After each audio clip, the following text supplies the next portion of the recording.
Oke, selamat sore semuanya. Selamat datang kembali pada acara podcast dengan Dr. Anton Wardaya. Kali ini kami kedatangan tamu yang istimewa yaitu Pak Vicky Andrew dari Banyuwangi ya. Yang mungkin kita akan dengar sendiri bagaimana Pak Vicky merintis pembinaan di Banyuwangi dan bagaimana strategi apa yang dilakukan oleh Pak Vicky dalam membina siswa-siswi di daerah Banyuwangi. Oke, selamat sore Pak Vicky. Sore Ya, Pak Anton. ya senang sekali bertemu ya Pak ya. Meski secara virtual ya, tapi kita pernah ketemu secara fisik juga ya. Ketika saya datang juga Bapak ke Jakarta dan saya datang juga ke Banyuwangi ya. Ya, gimana Pak kondisinya? Baik ya semuanya keluarga ya. Ya. Ya, baik semua Pak. Oke, ya terima kasih Pak Vicky sudah menyempatkan waktunya pada acara podcast ini. Ya mungkin saya bisa bertanya ya Pak Vicky ya, waktu pertama kali Bapak merintis pembinaan di Banyuwangi itu seperti apa Pak? Ya mungkin sampai sekarang ini apa saja yang dilakukan ya? Ya silakan Pak Vicky. Ya, sebenarnya kalau di Banyuwangi itu pada waktu saya pertama ketemu Pak Anton itu ya, saya itu belum tahu Pak kalau ternyata di Banyuwangi itu sudah ada banyak Pak pelatih-pelatih. Saya bisa sebutkan beberapa, mungkin Pak Istas ya Pak Anton sudah pernah kan ketemu Pak Istas itu. Kemudian ada Pak Aryan, ada Pak Ari, ada Bu Eni. Itu ternyata cukup banyak Pak, dan mereka juga ikut melayani anak-anak yang dalam tanda petik itu anak-anak desa begitu ya, yang kemampuan finansialnya bukan yang kemampuan finansial yang berada. Tapi mungkin yang pertama kali ya kalau ditanya sejarahnya ya saya membuat pelatihan ini, itu sebenarnya pertama kali diawali dari sekolah. Jadi pada tahun 2010 itu saya pindah ke Genteng, Banyuwangi, itu mengajar komputer Pak di sekolah Aletea. Itu, nah kemudian pada waktu saya di ruang guru itu mendengar ada guru yang cerita ya, ada salah satu muridnya itu datang ke dia bawa soal, kok soalnya aneh gitu. Gurunya itu cerita soalnya itu aneh, terus murid ini cerita, ini saya yakin banyak guru-guru belum bisa ngerjakan ini, katanya gitu. Nah, terus saya lihat kan, penasaran soalnya kayak apa sih, saya tanya, itu siapa itu yang bilang begitu. Terus saya datengin anaknya kan, kamu katanya punya soal matematika yang aneh ya. Itu saya minta ditunjukin Pak itu. Nah, terus itu tahun berapa? Berarti mungkin sekitar tahun 2011-an mungkin, 2010, 2011 lah ya. Itu kemudian tunjukin toh soalnya itu. Ternyata soalnya kok asik gitu loh Pak. Saya lihat kok menarik ya soalnya itu. Nah terus ya itu saya pelajari. Dan akhirnya saya waktu itu ketemu juga blognya Pak Mukhtar ya, yang Mukhtar Cakep itu. Ternyata banyak sekali soal-soal yang menarik seperti itu. Nah dari situlah perkenalan saya pertama kali dengan soal-soal Olimpiade sebenarnya. Nah terus setelah beberapa lama, karena akhirnya saya sering ngobrol sama anak yang tadi, murid tadi itu yang tanya soal itu, akhirnya saya bisa ngelesin dia Pak, matematika. Belajarnya juga belajar Olimpiade gitu. Tapi sebenarnya itu yang paling banyak belajar saya sebenarnya. Karena dengan saya ketemu anak itu dan dia punya banyak soal seperti itu, soal yang aneh-aneh, dia dapatnya dari buku sih sebenarnya. Itu akhirnya saya belajar kan gitu. Jadi dari situlah pertama kenal. Kemudian setelah itu ada Jonathan ya Pak. Pak Anton Ya, ini Jonathan. ya Yang Jonathan di itu Banyuwangi ya. juga itu setahun di bawahnya anak itu, di bawah anak yang saya ceritakan itu. Nah itu ketemu Jonathan, ya udah terus habis itu ada Pak Jeki Pak di Aletea, almarhum ya Pak Jeki, itu juga beliau yang mengenalkan anak-anak Aletea dengan Olimpiade sebenarnya. Jadi dari situ si Jonathan ini yang intens ya mencari pelatihan di luar kota, mamahnya itu. Jadi dari mamanya Jonathan itulah saya puji Tuhan ya itu dikenalkan dengan Pak Anton gitu. Jadi sebenarnya yang waktu saya pertama kali ke Jakarta ke tempatnya Pak Anton itu yang mengajak itu atau yang mendorong saya untuk ke Jakarta itu adalah Bu Yeni sebenarnya, mamanya Jonathan gitu. Karena waktu saya les ke Jonathan itu, waktu saya ngelesin Jonathan tuh kan mamanya cerita, Jonathan Pak nanti ikut pelatihan di Jakarta begini. Terus saya ngomong lah sama mamanya Jonathan tuh, Bu, kalau anaknya yang dikirim pelatihan ke Jakarta, nanti kalau anaknya udah lulus, ilmunya dibawa pergi Bu keluar kota. Saya bilang gitu. Kenapa kok enggak gurunya yang dikirim pelatihan? Saya gitu kan. Jadi kalau gurunya yang dikirim pelatihan kan ilmunya tetap di Banyuwangi. Saya bilang gitu. Ya benar Pak. Ya, itu. Jadi kalau murid kan kalau udah lulus ya mereka ini ya Pak ya. Kalau guru kan tetap bisa membina lagi gitu loh. Iya, Lanjutnya. itu. Akhirnya dari situlah saya sama Bu Yeni dikirim ke Jakarta itu. Entah dari mana ya dananya, saya enggak tahu. Pada waktu saya tanya Bu Yeni, Bu ini dananya dari mana? Saya harus terima kasih ke siapa? Udah pokoknya Pak Vicky berangkat aja, katanya gitu. Akhirnya saya bisa ketemu Pak Anton itu. Pertama kali itu berkat yang luar biasa itu Pak, ketemu Pak Anton. Karena banyak membuka cakrawala lah, intinya begitu.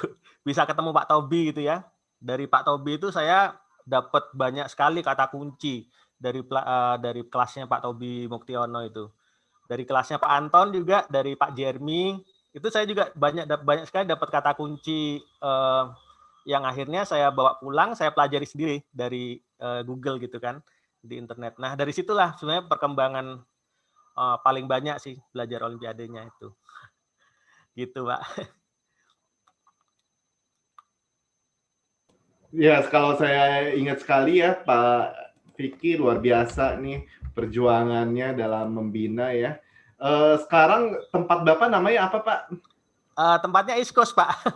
East Coast ya. Jadi ya, East Coast itu karena Banyuwangi di timur Jawa ya, maka dibikin namanya East Coast ya. Iya, betul. Dan ujung ini paling timur. Dan kalau saya lihat sekarang ini dari Banyuwangi itu udah pasti rutin ya untuk mendapatkan anak-anak Banyuwangi rutin untuk mendapatkan medali di KSN ya Pak ya. Luar biasa sekali. Nah, kalau Bapak sendiri apa sih yang Bapak lakukan ya? Strategi apa yang dilakukan yang sehingga anak-anak ini rutin nih tiap tahun dari Banyuwangi mendapatkan medali KSN itu, Pak? Ya. Iya.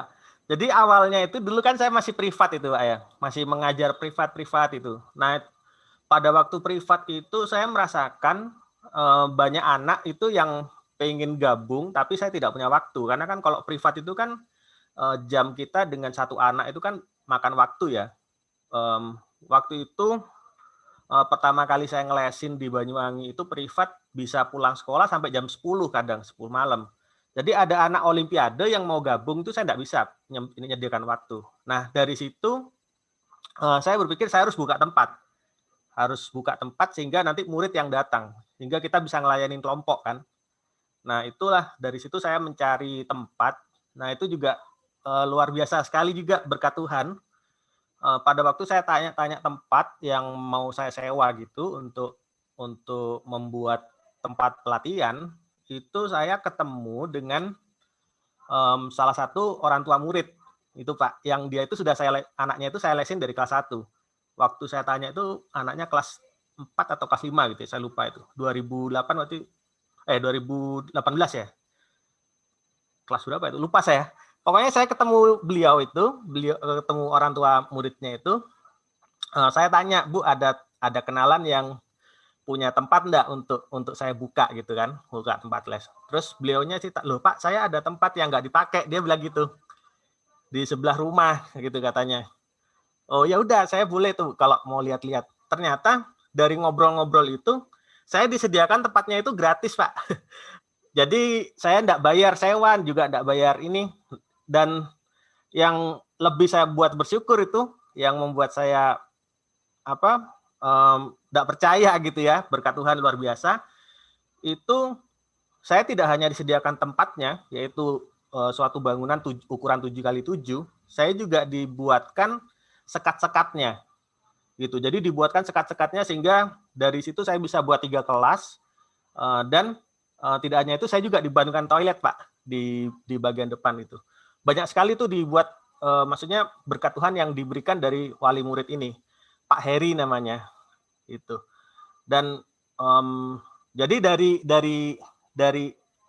bantuan seperti itu akhirnya saya kan bisa save beberapa save cukup banyak ya untuk membeli alat gitu kan, kayak komputer, meja kursi. Kursi saya juga dibelikan itu Pak. 20 kursi dibelikan saya sama Pak Heri, dan satu printer kalau salah juga dibelikan. Ya itu sih yang bantuan yang paling besar, sehingga saya bisa memulai membuka tempat yang ada kelompoknya gitu, yang berkelompok. Nah, untuk strategi pelatihannya itu saya sih banyak dipengaruhi ya dari Pak Anton.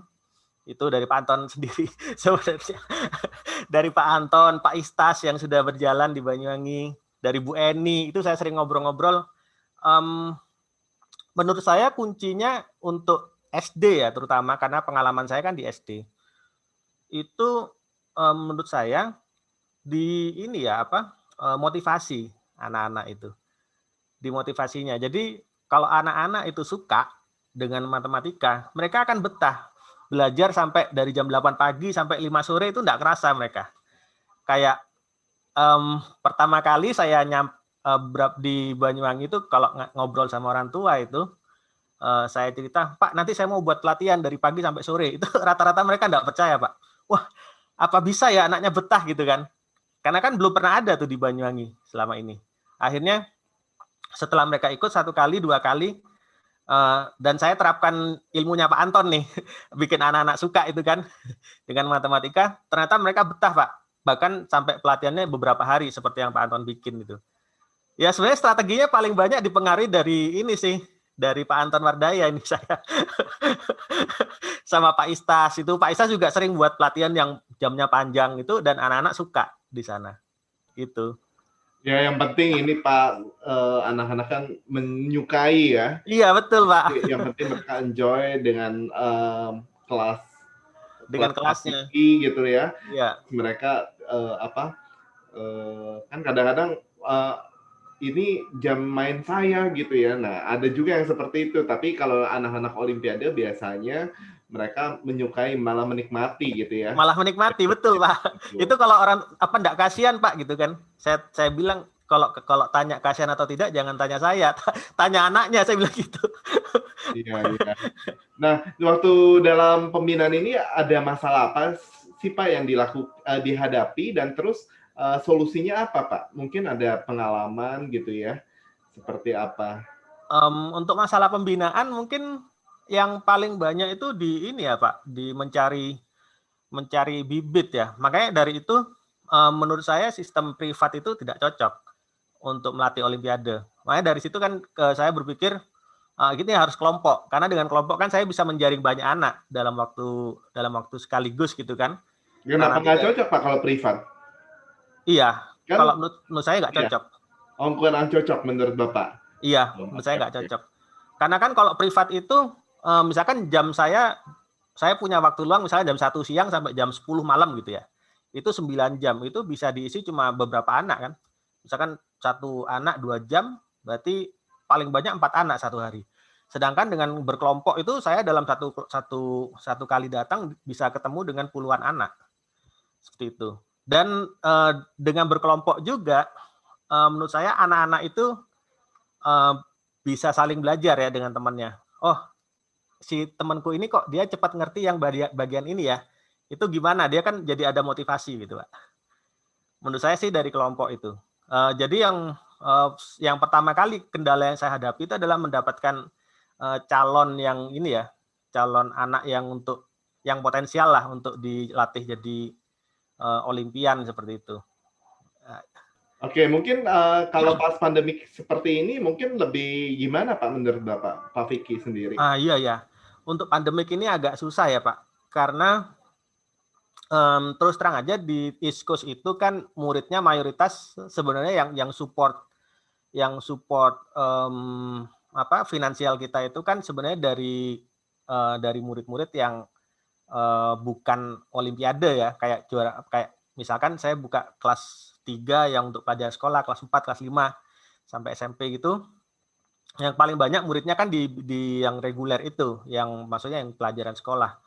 Nah, itu untuk pandemi ini rata-rata anak-anak yang reguler ini motivasinya tidak sebagus yang anak-anak Olimpiade. Jadi Sebenarnya ISKOS cukup terpukul itu Pak di bagian itu sebenarnya di bagian apa secara finansial kita cukup terpukul di bagian yang reguler. Um, jadi menurut saya terutama di desa ya, di desa itu rata-rata kita kurang siap menghadapi pandemi ini, terutama maksudnya di pembelajaran online-nya itu, gitu. Anak-anak itu seperti ya yang biasanya rajin jadi agak kendor Pak selama pandemi. Itu yang agak menyulitkan kita sih. Tapi untungnya di ISKOS itu selama pandemi ini kita dapat banyak murid yang olimpiade. Itu untungnya dapat tambahan banyak di murid olimpiadenya.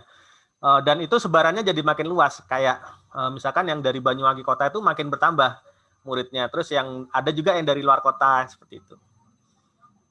Ada pengalaman apa nggak sih Pak yang menarik selama pembelajaran online ini Pak? Ya mungkin yang Bapak hadapi gitu ya. Iya.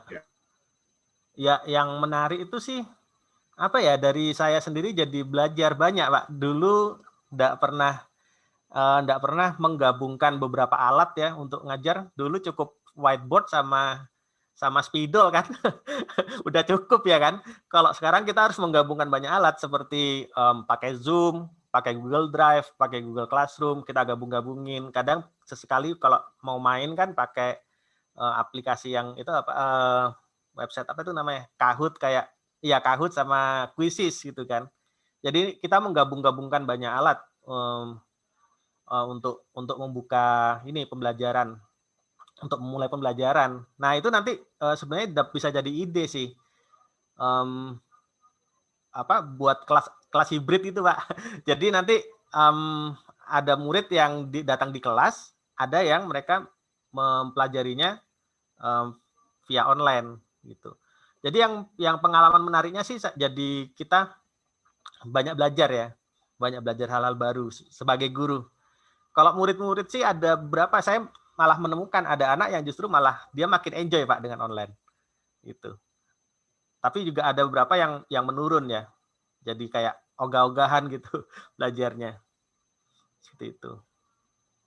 Ya jadi persebaran muridnya kan juga kalau online kan lebih luas ya Pak ya. Ya betul, itu salah satu nilai tambahnya sih dari pandemi. Kita jadi murid yang jauh-jauh jadi makin banyak gitu. Nah itu dibuatkan kelasnya, tetap dibuatkan kelas yang sama Pak. Jadi iya, kelasnya sama. Nanti rencananya kalau kita sudah buka lagi ISKOS, rencananya saya tetap akan melayani anak-anak yang jauh itu. Yaitu dengan cara hibrid itu, Pak. Jadi nanti kelasnya itu ada yang datang, ada juga yang mereka via online ya. Jadi saya pakai alat mungkin pakai TV gitu kan. Jadi anak-anak yang di kelas itu dia papannya di TV itu, lihat TV, terus yang online ya seperti dia kalau online biasanya. Seperti itu. Sudah ada rencana sih ke arah situ. Iya, saya lihat nih di belakang udah peralatannya udah lengkap banget nih Pak. Sampai udah kayak mau ini ya. Iya, kalau dulu kan nggak pakai beginian dulu Pak. Iya, terus kalau jaringannya gimana Pak kalau di daerah seperti itu? Ya kalau di Banyuwangi sih menurut saya nggak jauh beda sama Jakarta karena kan pakai ini ya, pakai dari Speedy ya, Telkom gitu, kabel kan.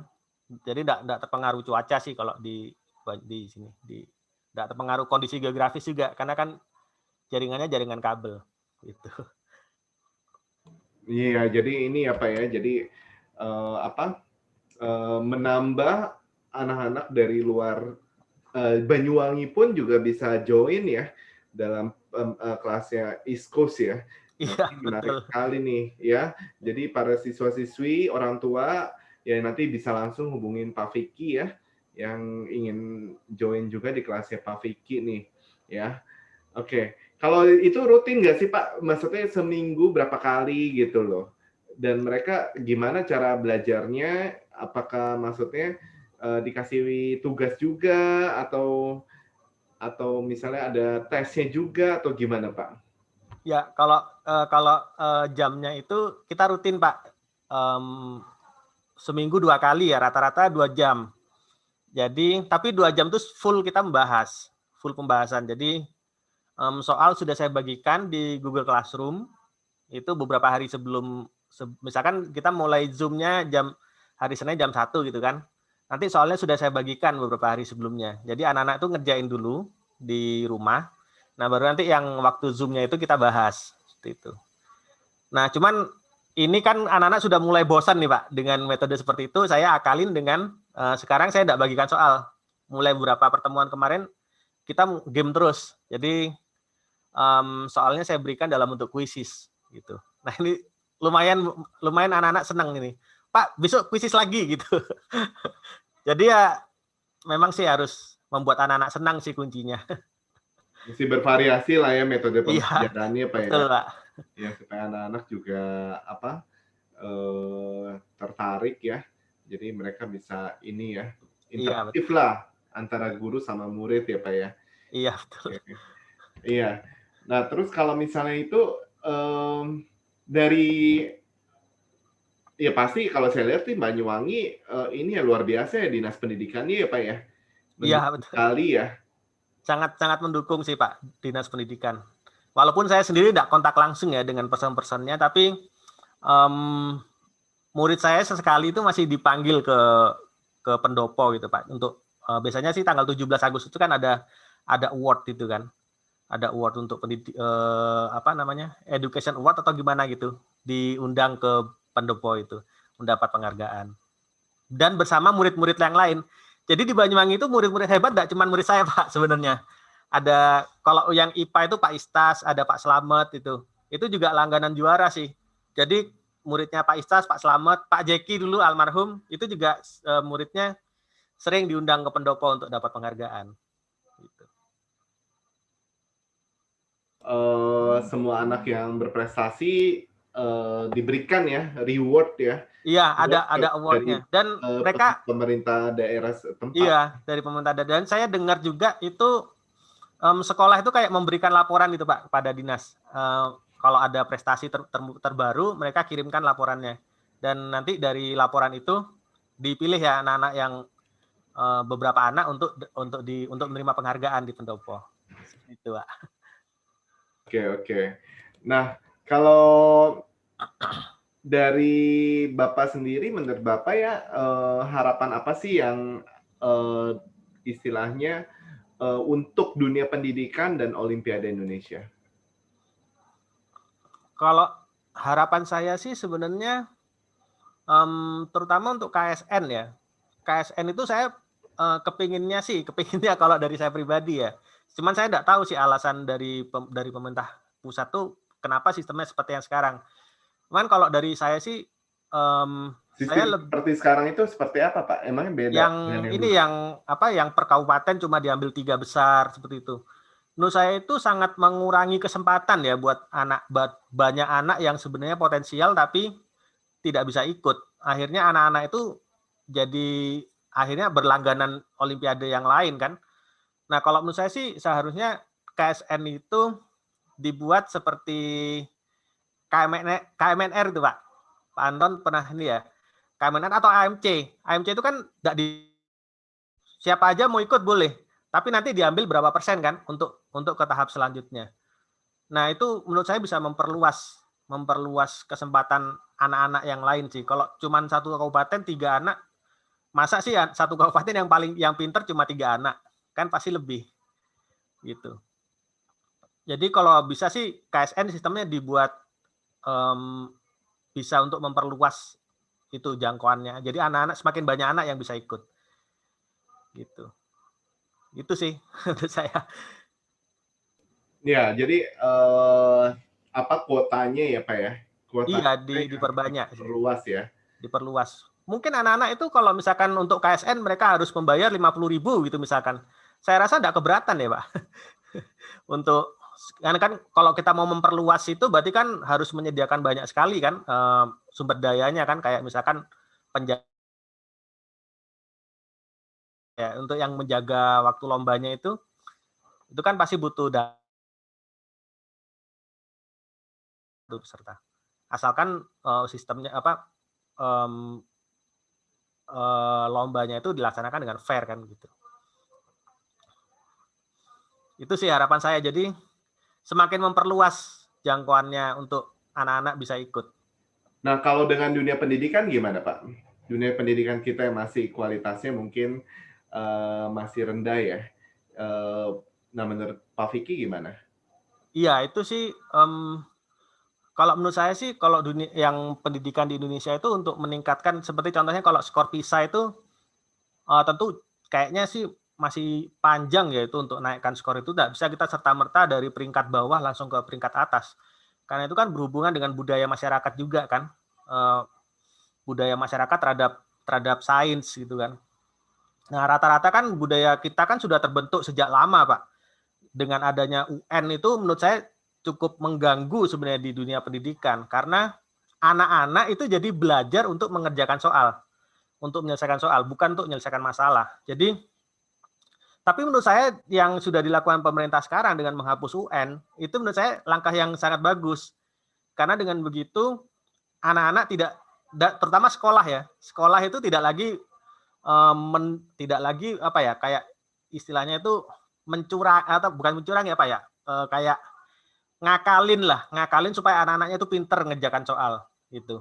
Jadi mulai lebih ke fokus ke yang penting yaitu literasi sama literasi numerasi kan, logika seperti itu.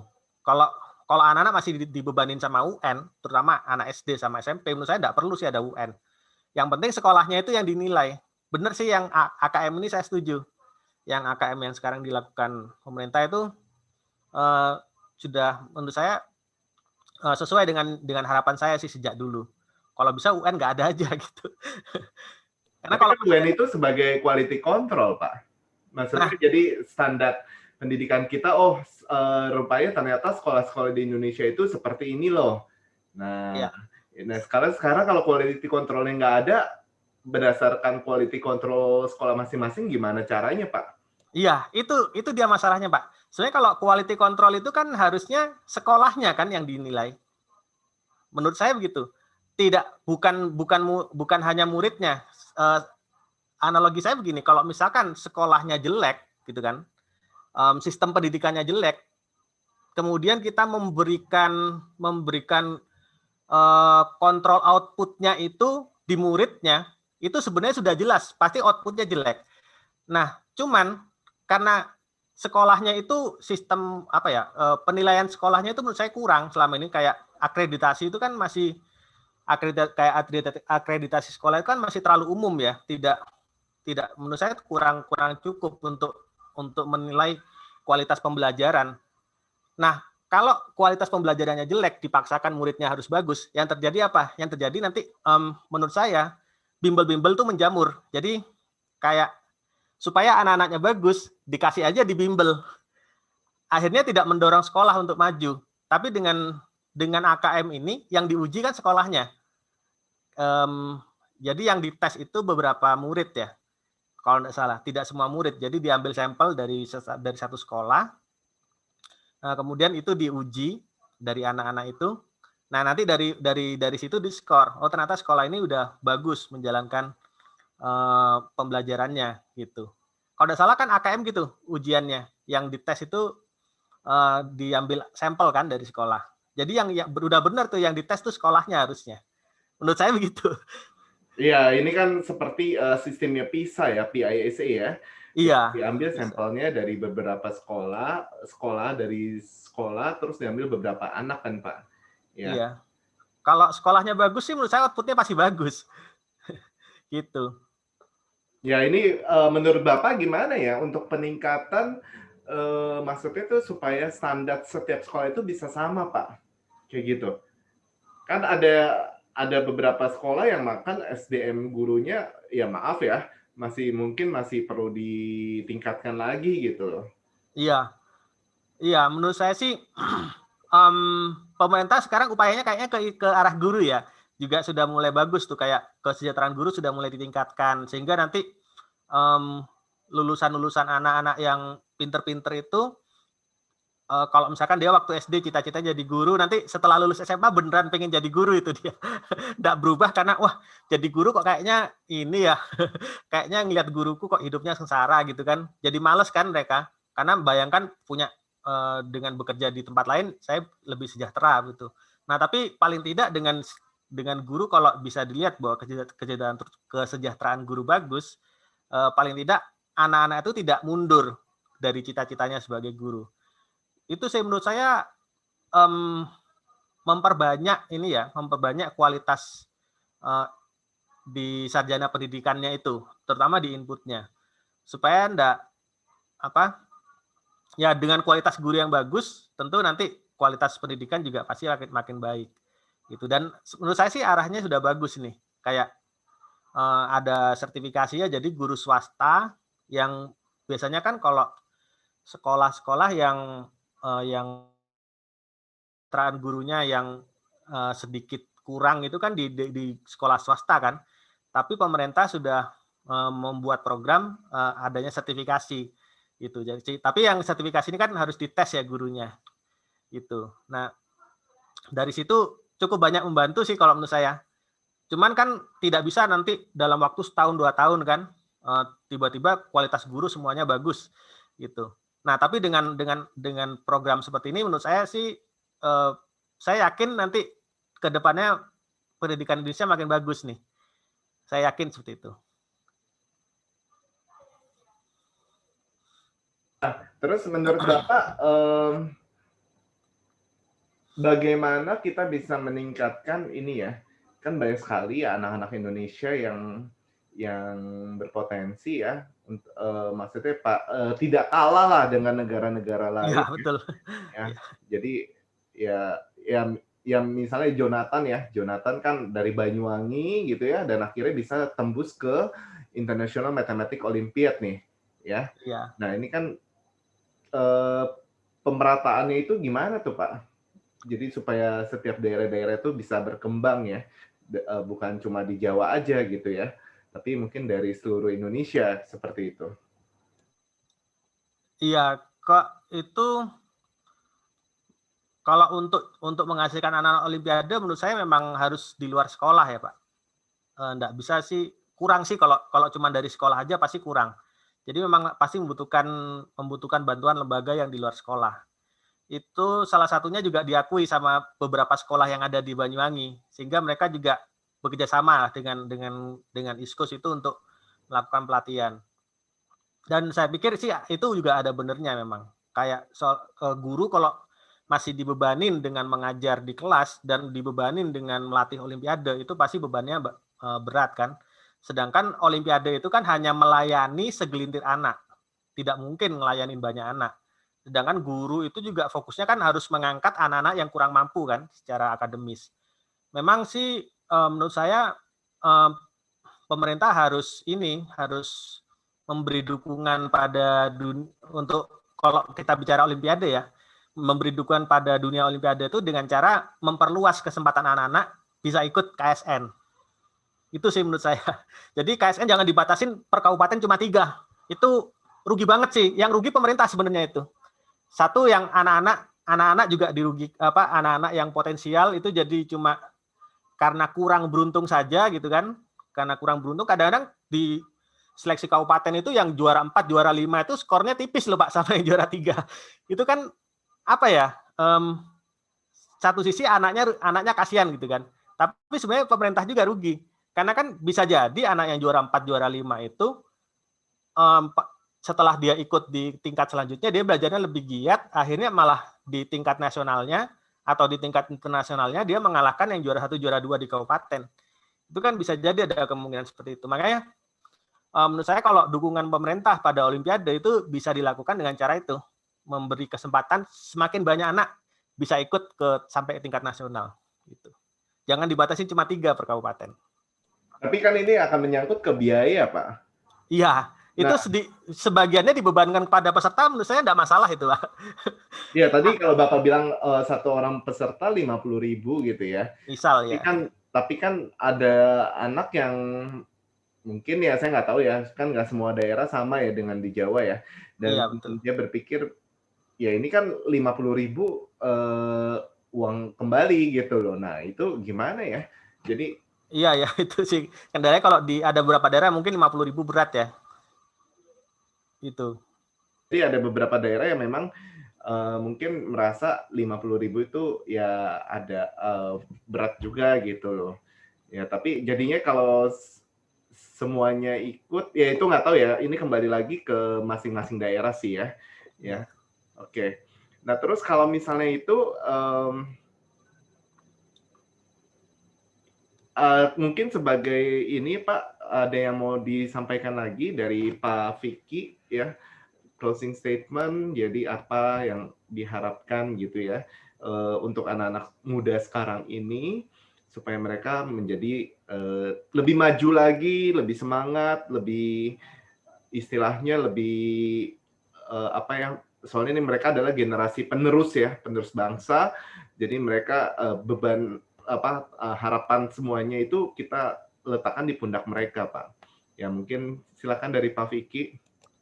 Ya, untuk para pendengar di ini ya, di podcastnya Pak Anton ini, terutama mungkin paling banyak anak muda ya, itu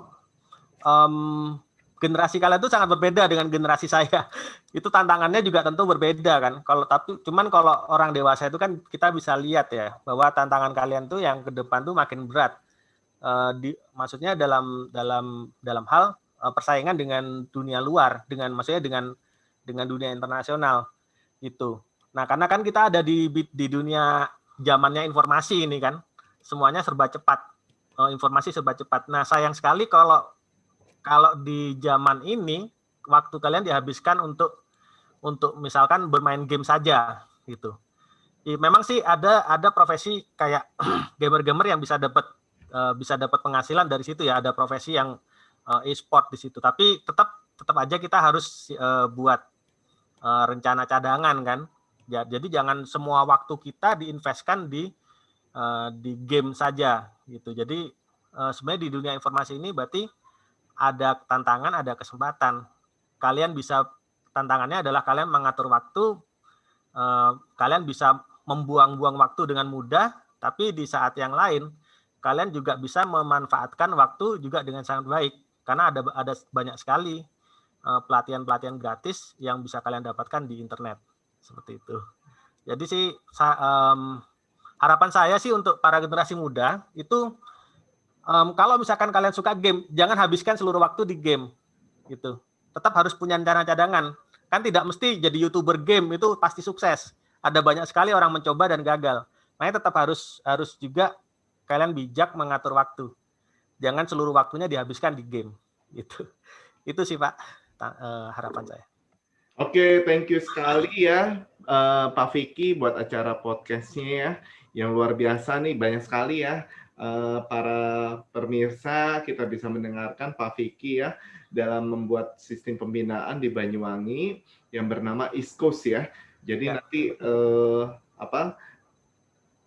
ini akan memperkaya kita punya wawasan bahwa dan kita bisa melihat bahwa di daerah-daerah pun sebenarnya sudah banyak yang dilakukan oleh pembina-pembina ya. Iya, betul. Ini luar biasa sekali sehingga mendukung pembangunan nasional, yaitu bukan cuma di kota-kota besar saja gitu ya, tapi di daerah-daerah masing-masing punya pembinaan-pembinaan setempat seperti itu. Ya, oke, terima kasih banyak Pak Vicky buat waktu podcastnya. Terima kasih atas kehadiran Bapak dan sharing Bapak ya. Oke. Ya, terima kasih banyak Pak Anton. Oke, terima kasih para pemirsa yang sudah menghadiri dan menonton acara podcast ini. Ya, saya dengan Dr. Anton Wardaya mengucapkan banyak terima kasih dan kiranya sharing dari narasumber kita yaitu Pak Vicky ini bisa sangat bermanfaat buat kita semua. Oke, maju terus semuanya. Keep healthy, keep safety. God bless you all.